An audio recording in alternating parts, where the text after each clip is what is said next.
Welcome to Para-Talk with the East Tennessee Ghost Seekers. Hair-raising, spine-tingling evidence covering the full supernatural spectrum. UFOs, cryptozoology, paranormal encounters. Have an experience to share? Call now. 865-264-0448. That's 865-264-0448. And now, here are your hosts, the East Tennessee Ghost Seekers, Stephen Brown, Steve Wiseman, Andrea Brown.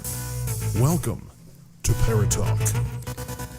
All right, Para-Talk. We're back again. Welcome. I'm Steven. I'm Andrea. How are you doing? Doing peachy. Peachy? Sorry, my voice is going to be a little raspy today. Already had a ball game. Been screaming. Yeah, we were at a ball game first thing this morning. Oh, yeah. 10 o'clock football game. Fun. Fun. And by tomorrow morning, I will have no voice. You won't have a voice. Nope. Not at all. Blessings do happen. Hey. Easy killer. All right, and we have a guest in the studio with us today. We do. I would like to introduce the one and only, my little brother, Tyler. Hey guys. Tyler. What's going on? Yeah, so Tyler, he's joined us on a couple different investigations. Two? Have you been on two or one? Has it been that one? I think it's been just that one. Maybe we just that one? involve him in so much of the Yeah, communication. It's like, I'm there. Yeah. I'm pretty much there. Yeah. We're- So Tyler joined us at Old South Pittsburgh. Uh-huh. And You had a fun time there, huh? Yeah, it was a blast. yeah, so like Tyler's step into the paranormal world. He got to go walk around a creepy abandoned I hospital. think it's with more us. than just a step. I think it was more of a lunge. Yeah. Just kind of got thrown into it. Yeah, you jumped Yeah, right in over your head, right into the darkness. Yeah. Yeah. But it was a trip. Pun intended. Sure. Right. A trip that you would love to repeat, right? Oh, yeah. Actually, I really would. That was a lot of fun. Yeah, good times. So, I mean, like, the first thing that happened that night was probably when we were all just walking around. We started down that stairwell, and we got we all heard that audible scream. Yeah. Oh, yeah. Oh, yeah. Because everybody came to a dead stop. It Yeah. was like, what? Yeah. And Oh, that was crazy. yeah, because Tyler was up at the front of the line with Steve. I was at the very ass end of it, Yeah. and we all just stopped. And Tyler looked at me and goes, "Was that you?" And I was like, "Nope." Yep, totally female scream. Yeah. And then Tyler experienced some cobwebs. Oh, yeah. Yeah, I got to explain that. Yeah. Tell us about the cobwebs, Tyler. Yeah, no, we just got out of a room. There were, I guess, roommates. There were two girls. They definitely do not like women in there. No. No, it's Irene and Nellie's room. Yeah. Had some encounters in there alone. Just Steven using some of the SLS equipment. camera. It was the SLS camera. Yeah. And we after we left out of there, we started walking down the hallway, and I was behind Steven, and so we. Well, and we have to say that Steven's like, I'm 6'4". Tyler is 5'9". 5'9". So I'm short, way shorter than him. So we were walking down through there, and it felt like just felt like cobwebs. When you walk through a doorway or something, and I was thinking, okay, this is an old building. Of course, there's gonna be cobwebs. right. So started walking down through there, and then it was like right on my arm or right elbow area. And I was like, man, there's cobwebs everywhere. I didn't say it out loud or anything, because it's dead giveaway, cobwebs. Yeah. So we started walking down to the other side of the hallway. We go down the steps, and we get down into the lobby area, and we get into one of the rooms, and they just stopped. We were kind of stopped when someone asked, like, what does it feel like when there's an encounter? You get touched, or obviously when you get hit or scratched, but Right. But yeah, it was like they both said it was like, oh, it just feels like you walk through cobwebs, and I was like, what? I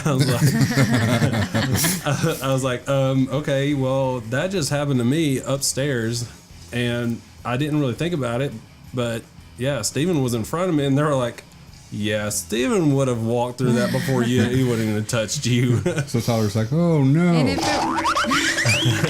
See ya. Yeah, I was.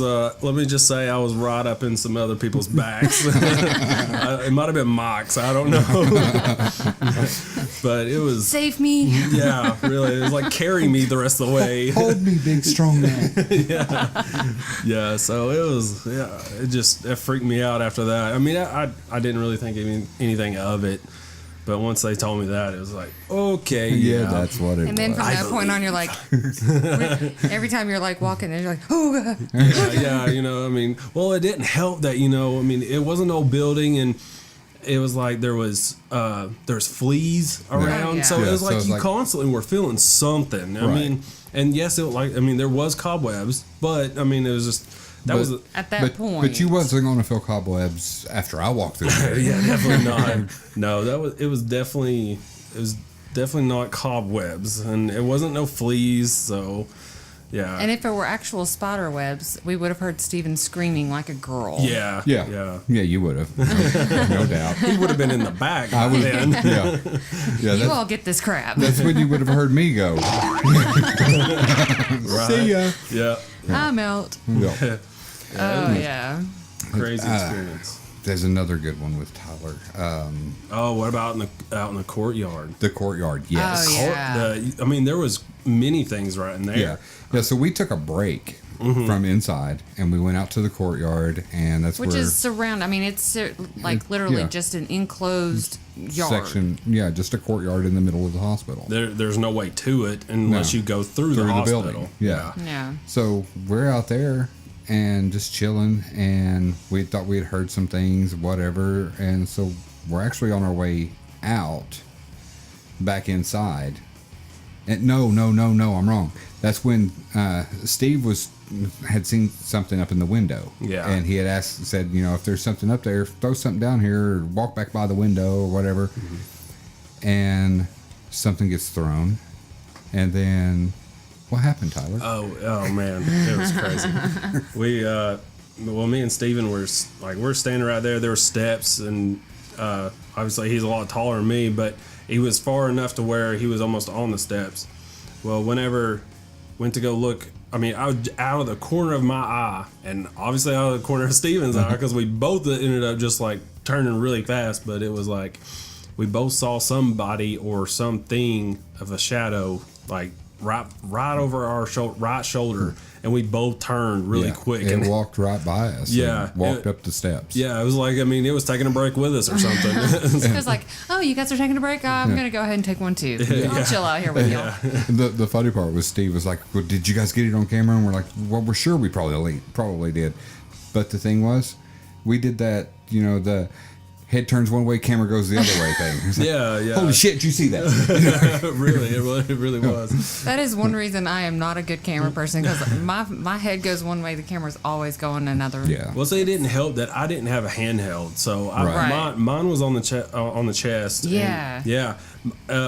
I think you had a handheld, but I mean, you were talking about. Yeah. I mean, your head went one way, the camera went the other. Yeah. But whenever I looked, it was just my head. My whole body didn't turn. Right.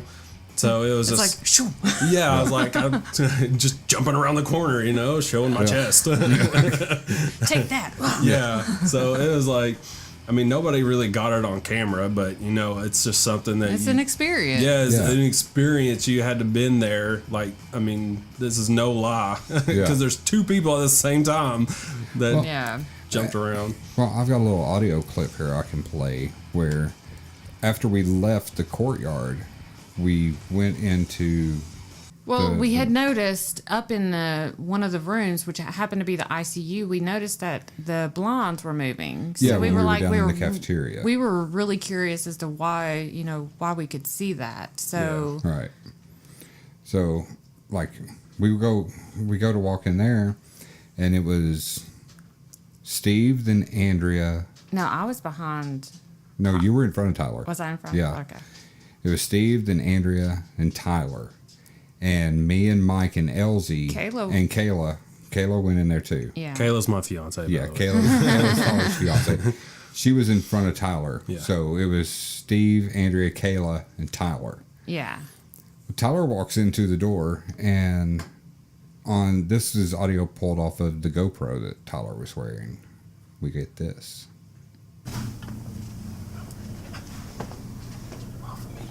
Get off me.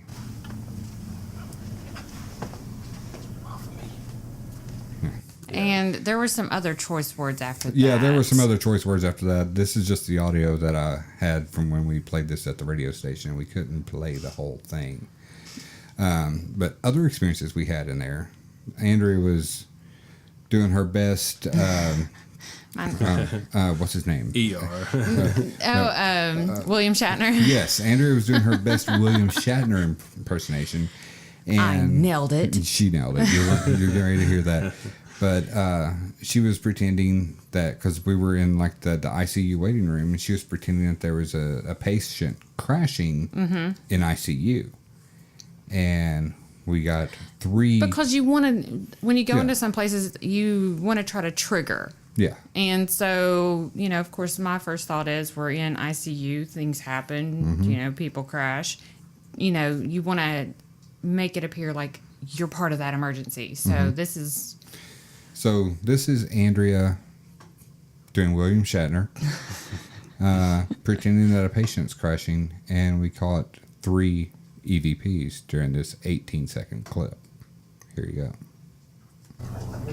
They're crashing, Doc. We need you. I'll call the doctor. Doctor, we need you. Hurry. Good way. The patient's dying. There's the William Shatner. Now we're going to play it again, and I'll tell you what the EVPs are. They're crashing, Doc. We need you. Call the doctor. I'll call the doctor. Wait. wait. And wait again. Doctor, we need you. Hurry. Right there. Good way. The patient's dying. One more time. They're crashing, Doc. We need you. I'll call the doctor. Doctor, we need you. Hurry. Good way. The patient's dying. All right. Yeah, so that's... If you could hear everybody behind that they were just laughing at me. Yeah. Yeah, everybody's laughing. Nobody was whispering. It was just Nobody like... was whispering. Everybody was laughing at me because I was acting stupid, but we got some great evidence out of that. Yeah, you were acting stupid, but we got... It was very beneficial. Sometimes my stupidity pays off. Sometimes it does. Role play. Sometimes not so much. Hey.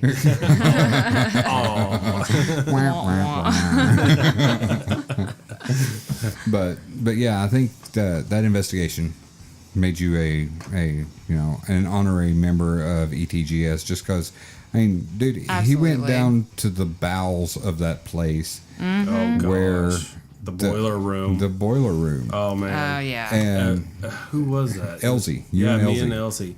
Oh, man. And it felt like Elsie was like right behind me the entire time. I was leading in. I was like, oh, man. And that was the area where they were talking about how there's a really tall guy that died in there. He hung himself. Yeah. Yep. And it was just like, I'm really short, and Elsie is too. But Elsie is bigger than me, so maybe he can block him. He can defend. Yeah, I was like, I should have brought Stephen in here.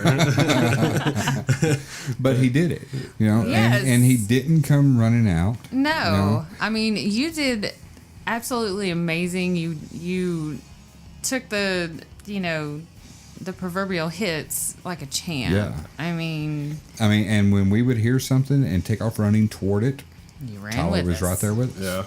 Yeah. Yeah. And I have to give some props to Kayla. Yeah. I mean, she surprised me. I'm so proud of her for sticking with it, and I can't wait for her to come with us again too. Oh, yeah. She did a definitely. good job. Yeah, I mean, having to get, a large shirt, making it an extra large shirt after holding on to it so much. But, Stretch it. Yeah, it stretched it out a little bit. But, she did awesome, honestly. Yeah, I was super proud of her. I mean, I was proud of both you guys. I mean, this is, at the Old South Pittsburgh, it's one of the most haunted places in the United States. Yeah. And this was a very impulsive. You all coming out was pretty impulsive. It was just one of those things where we were like, Hey, you oh, wanna because go? our guys are the other people that were supposed to come with us didn't, and it was like, hey, you guys want to come? Hey, Yeah, it was like the day before. Yeah. So there was no like mental preparation in that. no, it's like, you want to come? Sure. Okay, and then the whole ride there, it's like, oh gosh, I know. what am I doing? Me and Kayla were talking. We were like, oh man, I wonder what's gonna go on. Are we gonna get hurt? Are we gonna die? Yeah, because last time, the night before, that's when Steve ended up got choked. Yeah, and like that's what I mean. You guys told us that we're like, oh gosh, I don't know, are we gonna get choked out? You know? Yeah, and that Tyler's talking about. If everybody goes back and watches the video, there's a full-length video on our Facebook. From the old South Pittsburgh investigation, you get to see all of us in action. Yeah, but you'll get to see that because we were just doing a Facebook Live. Yeah. Walking around the place, and when that happened to Steve, but through the miracles of me being able to hack into Facebook, I snatched that video from there and added it to the video that I created. So you get to see Steve get choked out. And see his face turn gray. Yeah, it's crazy. Yeah. And you get to see, the everybody jump from time to time when there's doors that slam out of nowhere. Oh yeah. Yeah. And that I just remembered the ball.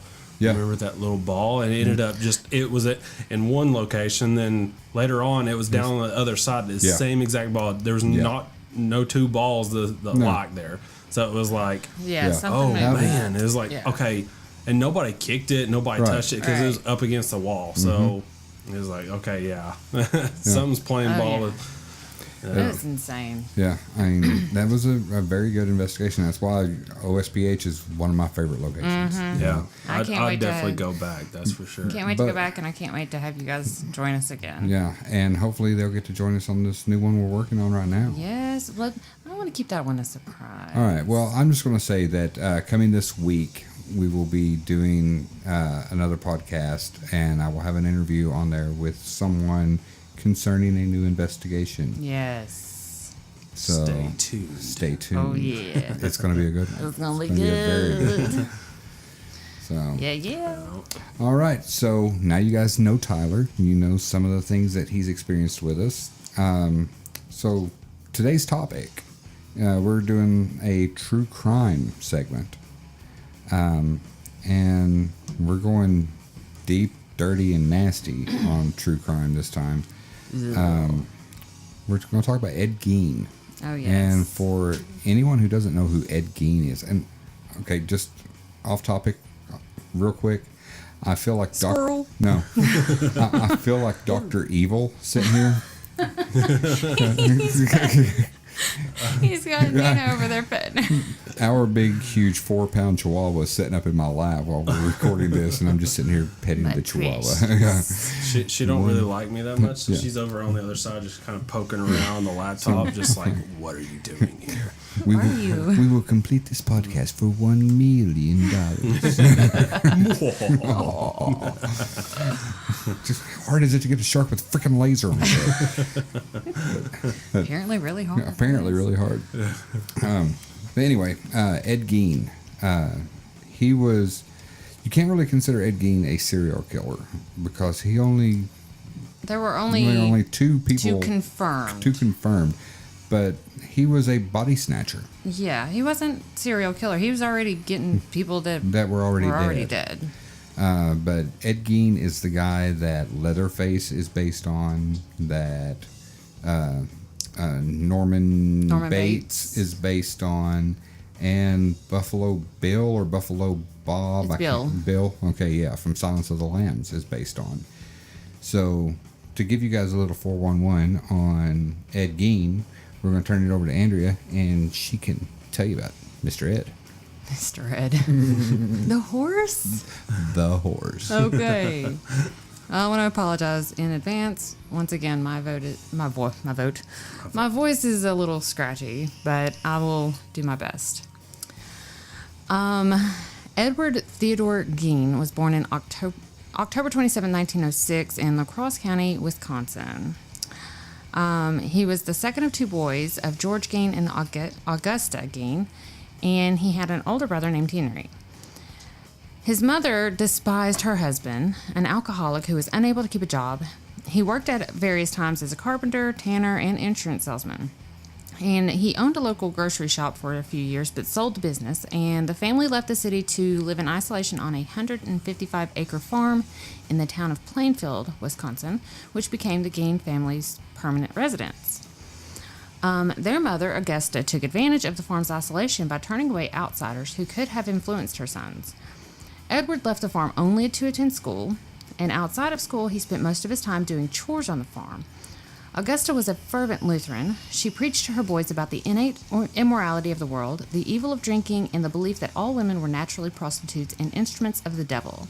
She reserved time every afternoon to read to them from the Bible, usually selecting graphic verses from the Old Testament concerning death, murder, and divine retribution.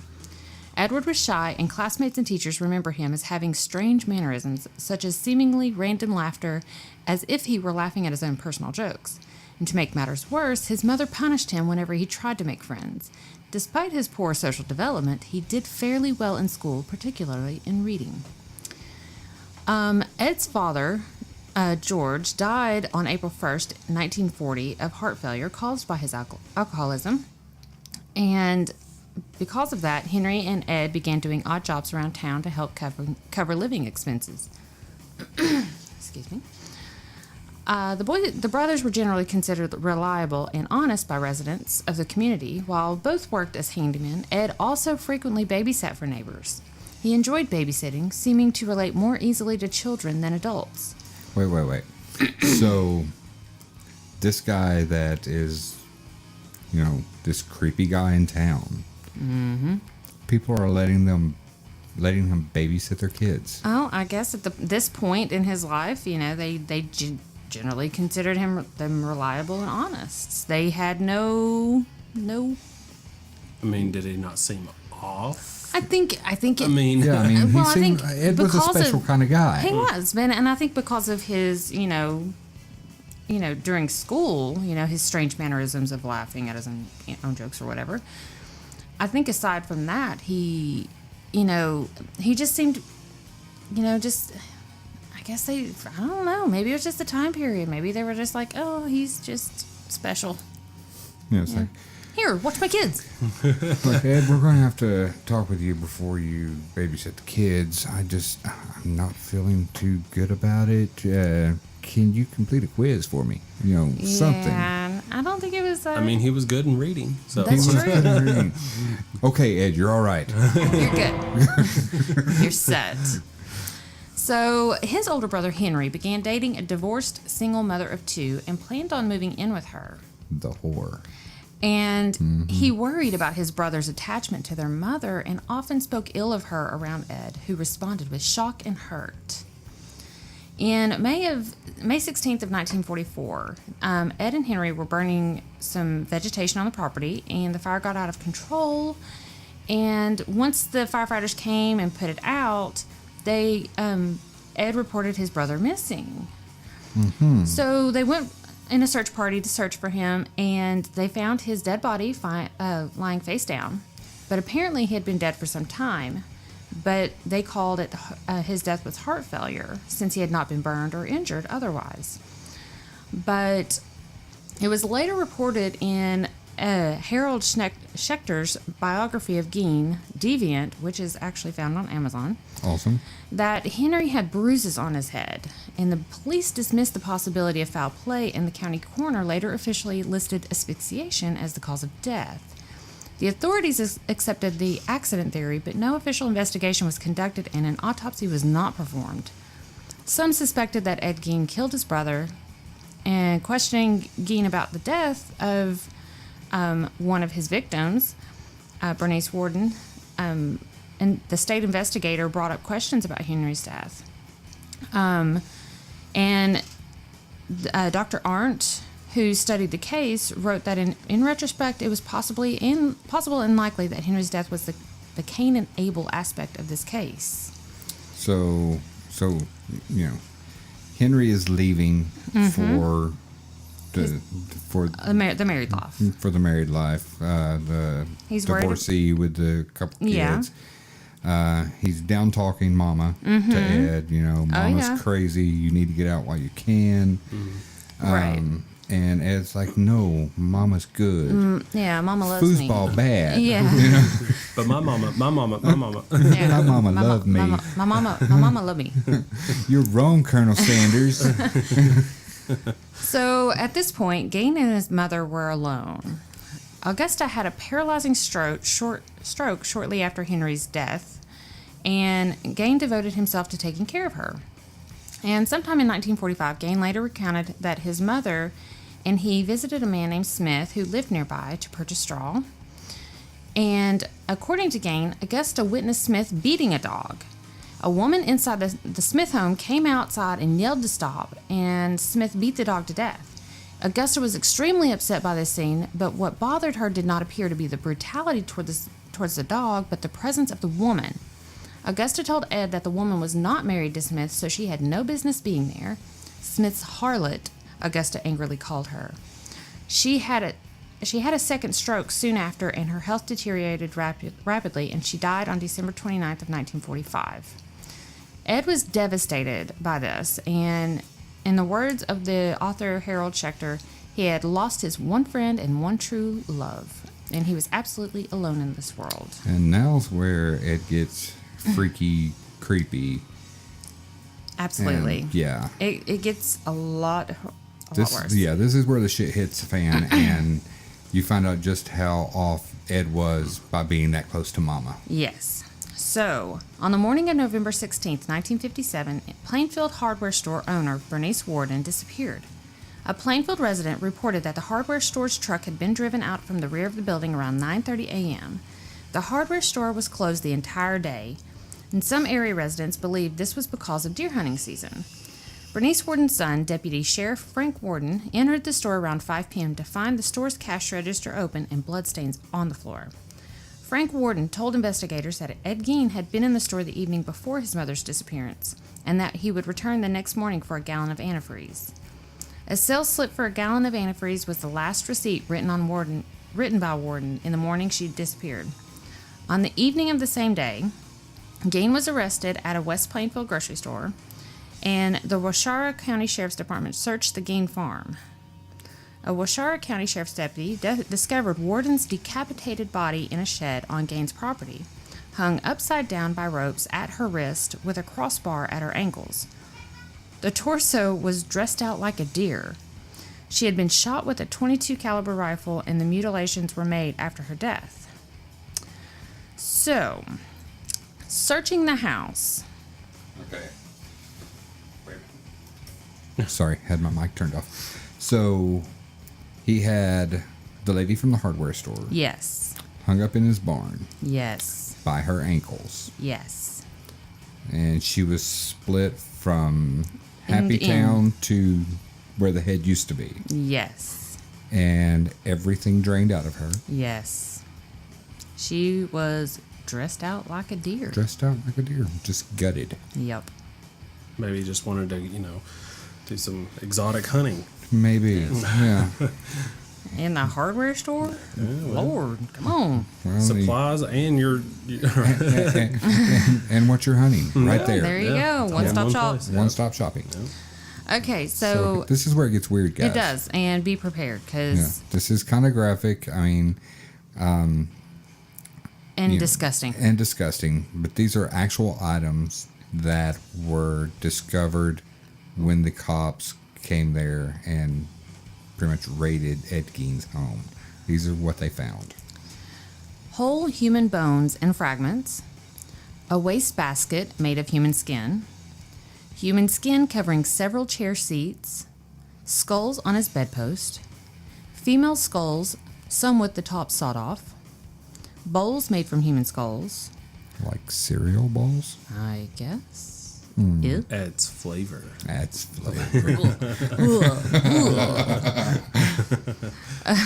A corset made from a female torso skinned from shoulders to waist, leggings made from human leg skin, mask made from the skin of female heads, Mary Hogan's face mask in a paper bag, Mary Hogan's skull in a box, Bernice Warden's entire head in a burlap sack, Bernice Warden's heart in a plastic bag in front of Gain's pot-bellied stove, 9 vulva in a shoebox. Well, that's where I keep my vulva, right? Isn't that where you're supposed to keep them, in a shoebox? Awkward. Crickets. Use it like a shoehorn. You're gonna make. Well, I mean, it said they only found or know of 2 murders that he's done. So you're... Okay, So- where have all these bones? Well, and I'll get to that. Yeah. That's crazy. A young girl's dress and the vulvas of 2 females judged to have been about 15 years old. A belt made from female human nipples. 4 noses. A pair of lips on a window shade drawstring. A lampshade made from the skin of a human face. And fingernails from female fingers. And a partridge in a pear tree. These artifacts were photographed at the State Crime Laboratory and then destroyed. When questioned, Gein told investigators that between 1947 and 1952, he made as many as 40 nocturnal visits to 3 local graveyards to exhume recently buried bodies while he was in a quote-unquote daze-like state. On about 30 of those visits, he said he came out of the daze while in the cemetery, left the grave in good order, and returned home empty-handed. On the Whoa. So, he doesn't remember being there. But he remembers being there. So it's like, yeah, I was just sitting at the house, kicking back a few beers, and next thing I know, I wake up and I'm sitting in a grave, and there's a nipple on my leg, and I don't know how it got there. I don't think he did the actual skinning process anywhere but his house. I think he took the bodies to his house. But he took parts from bodies in the grave. I mean, there were a couple of graves that he didn't take the entire body. Well, yeah. I mean, depends on how the body is. I mean, he just took what he needed. Yeah. I need that hand, that arm. Ooh, that's a nice foot. I can use that as a hat. On the other occasions, he dug up the graves of recently buried middle-aged women he thought resembled his mother and took the Mommy bodies home, issues. where he tanned their skins to make his paraphernalia. Gein admitted to stealing from 9 graves and led investigators to their locations. Because authorities were uncertain as to whether the slight Gein was capable of single-handedly digging up a grave during a single evening, they exhumed 2 of the graves and found them empty. One had a crowbar in place of the body, thus apparently corroborating Gein's confession. Alan Wilmofsky of the State Crime Laboratory participated in opening 3 test graves identified by Gein. The caskets were inside wooden boxes. The top boards ran crossways, not lengthwise. The tops of the boxes were about 2 feet below the surface in sandy soil. Gein had robbed the graves soon after the funerals while the graves were not completed. They were found as Gein described. 1 casket was empty. 1 Gein had failed to open when he lost his pry bar. Oops. Lost it. In the other Where grave. did I put that bitch? It was right here next to me. And How most did you get that? and most of the body was gone from the 3rd, but Gein had returned rings and some body parts. Wow. Oh, I mean- well, that's I mean, generous. Yeah, I mean, he didn't want the jewelry. No. He didn't need it. I want your finger. I don't want. I just want that finger that ring was on.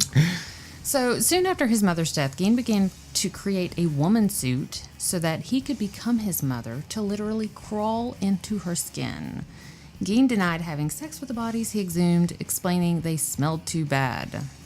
Because that matters when you're digging up bodies. She's pretty, But she she's stank. During State Crime Laboratory interrogation, Gein also admitted to the shooting death of Mary Hogan, a tavern owner missing since 1954, whose head was found in his house, but he later denied memory of details of her death. Okay, and one thing about the suit that he had created, I read this in another article.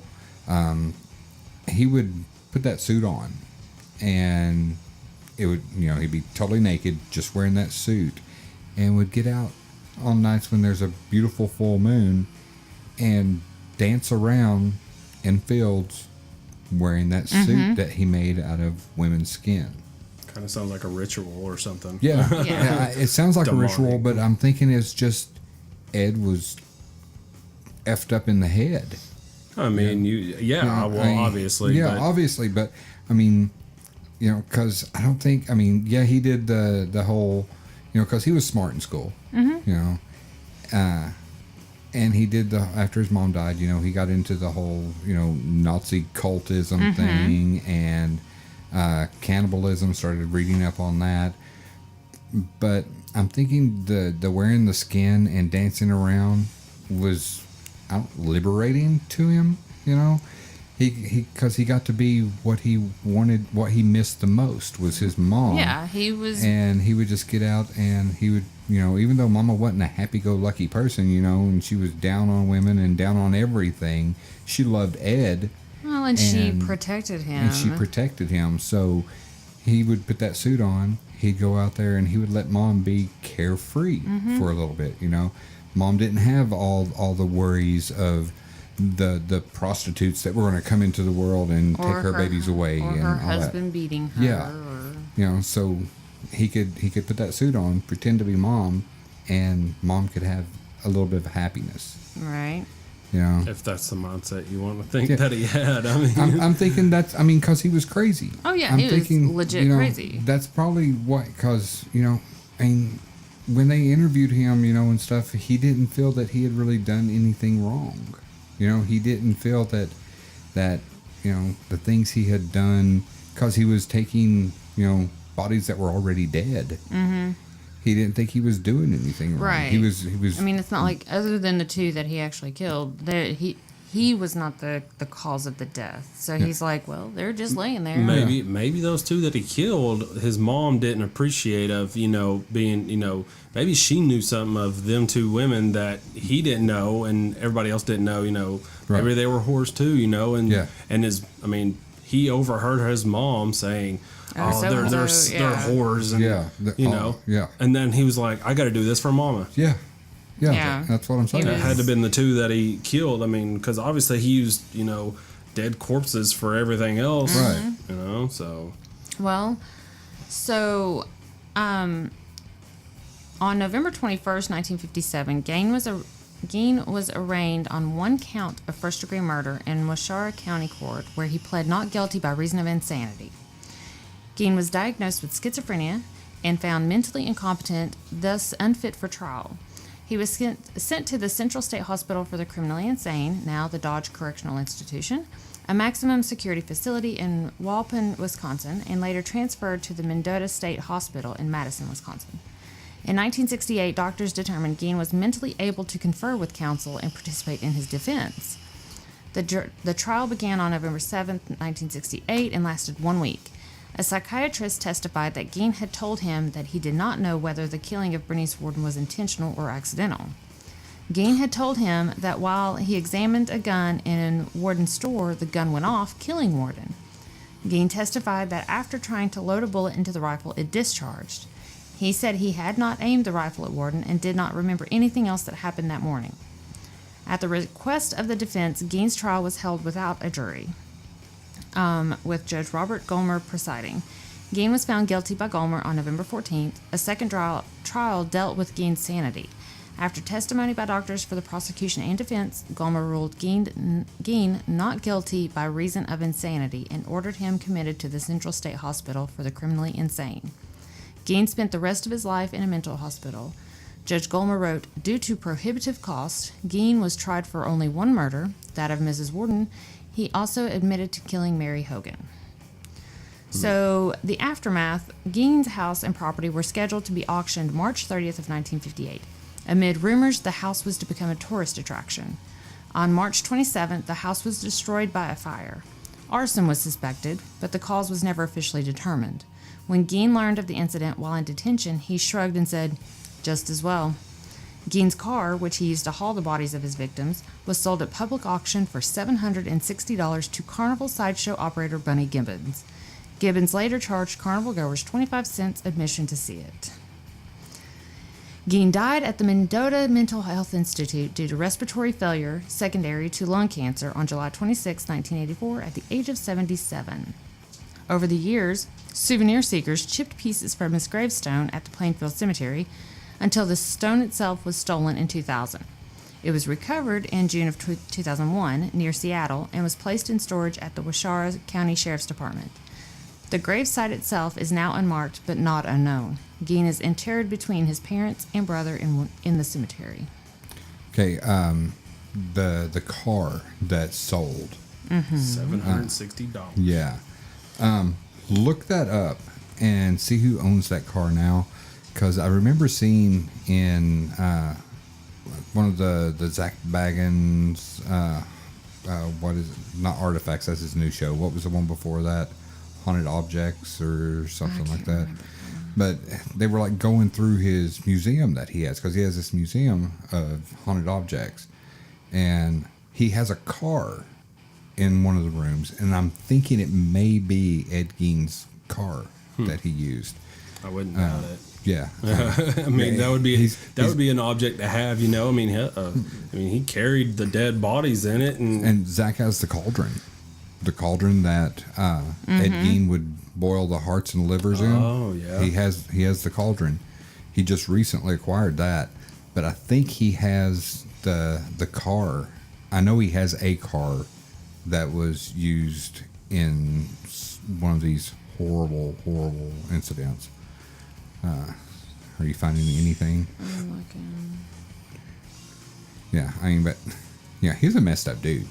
Yeah, but I give him props. He didn't even go to prison for, you know. Yeah, I mean, he got No, out. Got out of that and saying that, you know, he's just crazy. Yeah, Which I don't know would be worse. yeah. You're gonna be crazy, or go to prison. But I think if he would have went to prison, though, I mean, people would have been all over him. Yeah, he would have been Jeffrey Dahmer. Yeah, easily. Yeah, I mean, he wouldn't have lasted in prison. No, Either that, or he would have lasted forever in prison because people have been scared to death of him.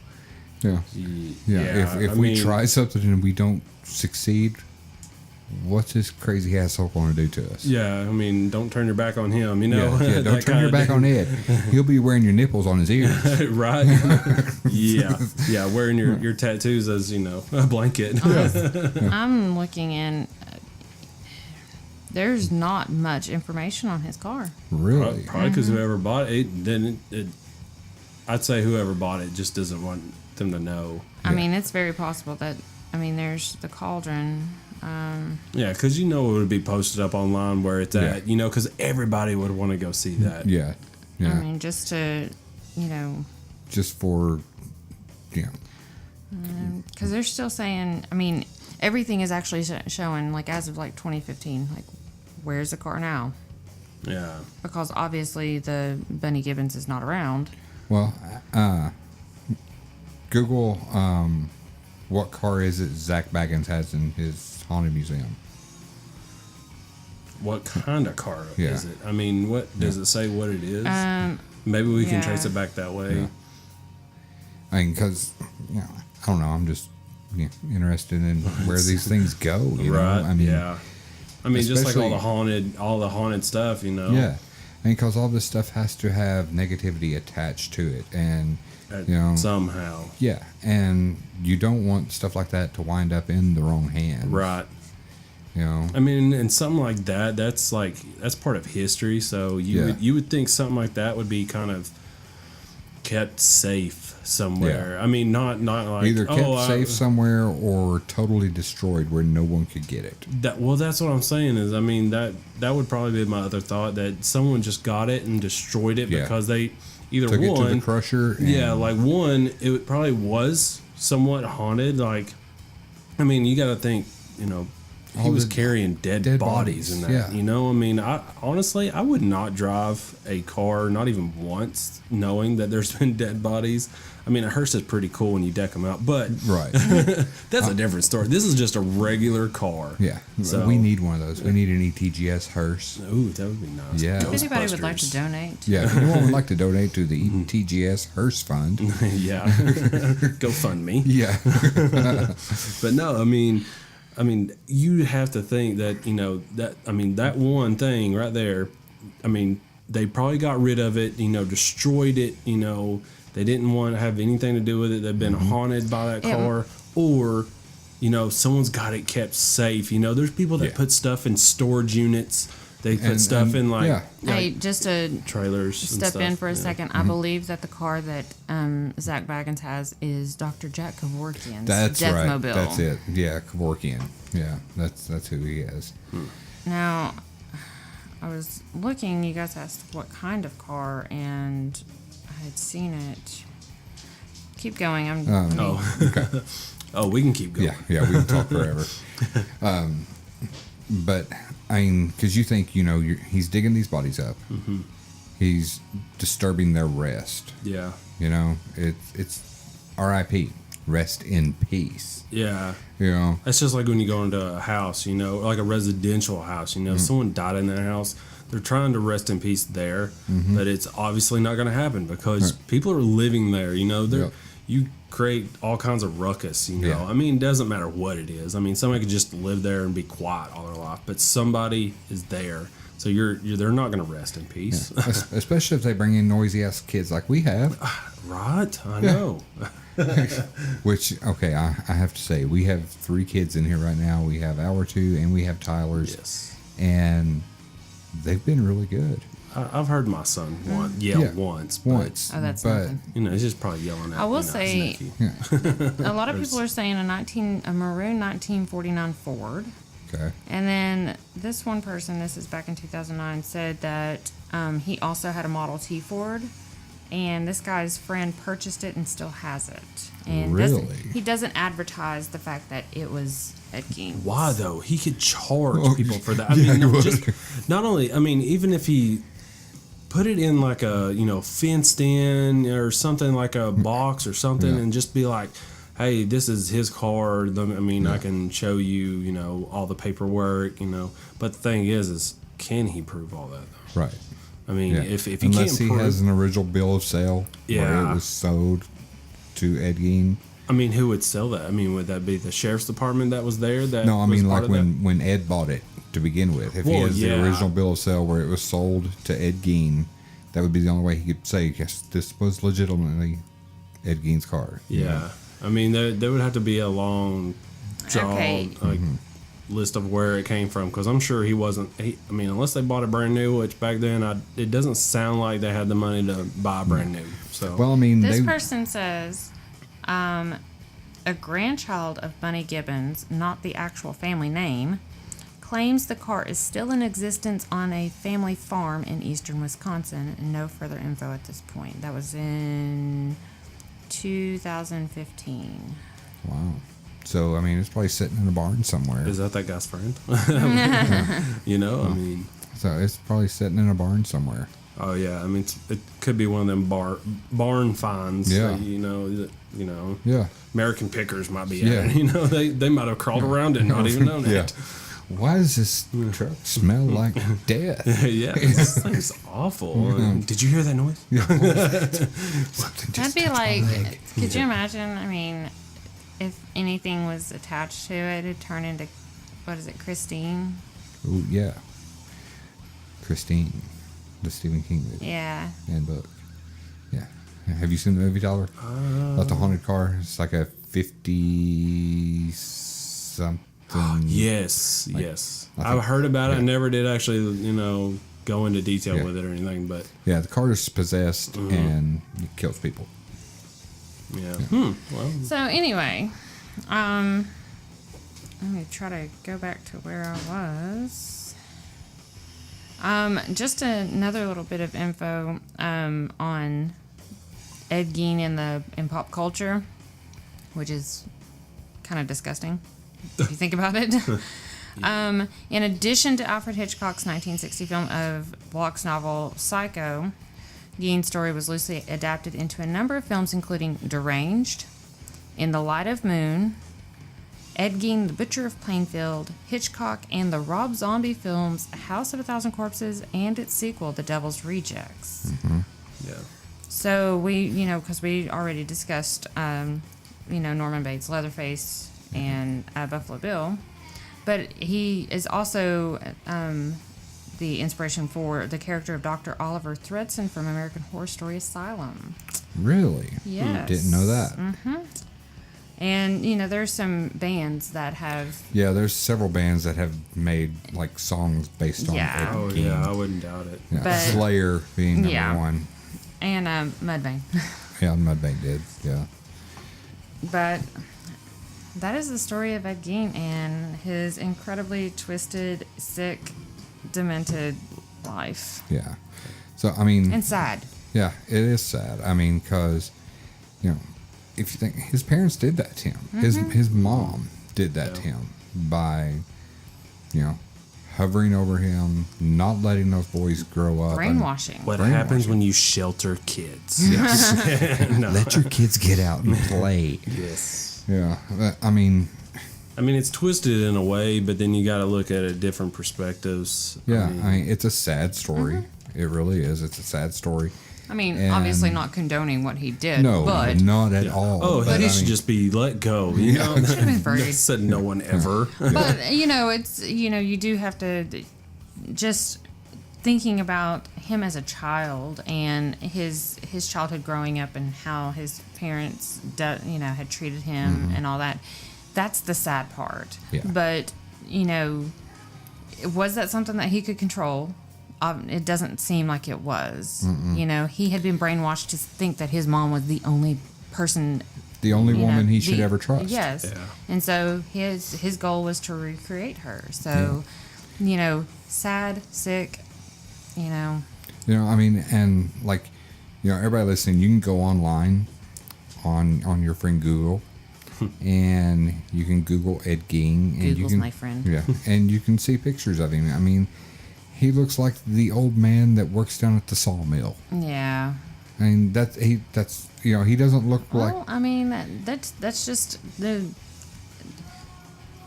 Sorry. The kids now. Yeah, it's not. I mean, that's just the whole thing. You know, you can't judge a book by its cover. No, you can't. I mean, You got to think he was watching kids. yeah. Yeah. But you know, and But then, knowing in the story that he had gotten two 15-year-olds, but I would say like the kids that he was watching was just like, you know, his mentality level. Yeah, and see, that was the thing, you know. I mean, he enjoyed being with the kids because they were on that same level. And his mama let him. Yeah. Or his mama probably would have let him, you know. Yeah. yeah, his mom being so religious as it was, you know, kids, you know, they're still young. They're still innocent. They sin, but you know, it's a different kind of sin. You know, Yeah. they haven't been out in the world like, you know, Right. adults or Yeah. even They teenagers. still Like- have their innocence. Yeah, Yeah. unlike the 15-year-old girls that came up missing, that they found Right. parts of them in his house. Yeah. But I mean, and another thing you can find on Google is if you look up Ed Gein, you will find the pictures that the Yes. the FBI, Viewer be warned. Yeah, those body parts. Actually, I that, haven't seen those yet. Oh God. I'm they're- gonna have to look those yeah, up. go ahead and show Tyler those right now so he can. We can You guys can hear my ooh, ugh. You're going to make me. Okay. Yeah. Yeah. Well, So yeah, all the stuff that the police confiscated and destroyed, that they took pictures of, all those pictures are available online. Yes, they are. And you know what's kind of, actually utterly sick is that somebody in their sick, twisted mind, looking through pictures, thought that it was a good idea. Hey, let's make some clothing. Let's Yeah. make a clothing line. Like it's actual clothing, not like actual body. yeah, like but, no, like to mimic. yeah, mimic, yeah. Like- yeah. You know, that's not stuff that he did.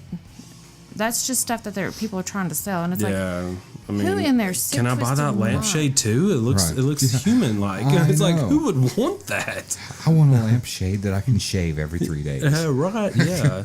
That belt is just hideous. Yeah. The nipple belt. Yeah. It's pretty gross. I Yeah. mean, So if you guys are wondering, what we're talking about, just go on Google. it. Just Google Ed Gein. or don't. Or don't. Yeah. Yeah, don't open the pictures up when your kids are around. No, do not look Or at these even when your kids are around. grandparents, I would have to say. Parents Yeah. or self. Yeah, some of them might have been around close to that time, so they don't want to know. Yeah, I they mean- won't want to Yeah. hear I mean, anything because about he it. only died in 1984. Yeah. Yeah.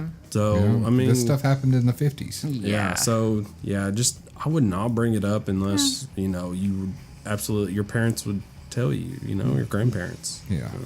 Yeah, I mean, there's Put these that pictures nipple are. belt down. Yeah. Put that nipple belt down. I'll whip you with it. Don't make me get my nipple belt. I mean, these pictures are pretty. You remember growing up and your mom whooping your ass and you had nipple Tattoo. marks all over your There's leg? somebody that literally got a tattoo of his Yeah, face. I on saw it. that. It's like, I mean, But doesn't he look like the guy that works at the the sawmill. feed store, yeah, or yes, whatever? It really does. I And mean, for those of you that don't know what a feed store somebody- is, it's like co-op. is that like that lampshade looks like you I'm know? pretty sure that's it. Is that the actual lampshade? I think so. Okay. If yeah. it's a black and white picture, it is. If it's a color picture, Okay, then. probably not. okay, because all that it was stuff colored, so destroyed. that's still pretty sick. That it's like, yeah, you know, somebody recreated that. yeah. I mean, these are. If That you're stuff's- really wondering what we're looking at, just Google Just it. Google I it. mean, like I said, be warned. Yeah, Google it with discretion. Yes. Yeah. Okay, before everybody heaves and goes on, You're making you're gonna make me. But disgusting. yes, it is utterly disgusting. Yeah. But I guess I want to thank Tyler. Yes, thank you, Tyler. for joining us this week on Para-Talk. Pleasure. Maybe we can get him back soon and he can do this again. Maybe.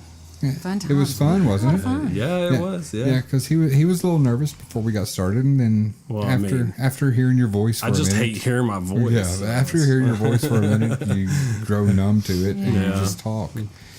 But I guess until next time, and like I said, we'll be doing another podcast this week where we will be giving you some info on an upcoming investigation that is going to be awesome. The anticipation. The anticipation. So excited. Yeah, I'm excited. I'm excited to do the interview. Oh gosh, yeah. Yeah. I've heard like bits and pieces of what they're going to be doing, and guys, you really need to stick around for it. Yeah, this is going to be Hopefully, awesome. I can get to it because it Yes. sounds so good. So, All right, so until next time for Para-Talk, I'm Stephen, I'm Andrea. I'm Tyler. and we'll talk to you next time. And that's all, folks.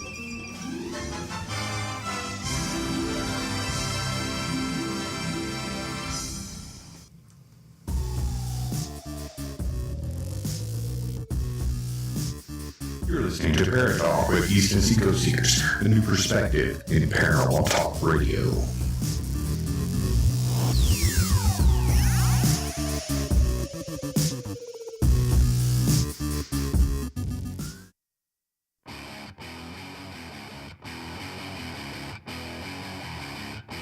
Hey, it's Stephen from Para-Talk. Do you have a story to share?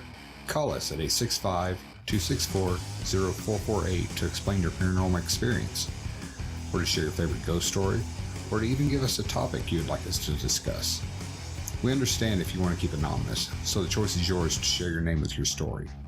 So call 865-264-0448 now and have your experiences heard on the next episode of Para-Talk.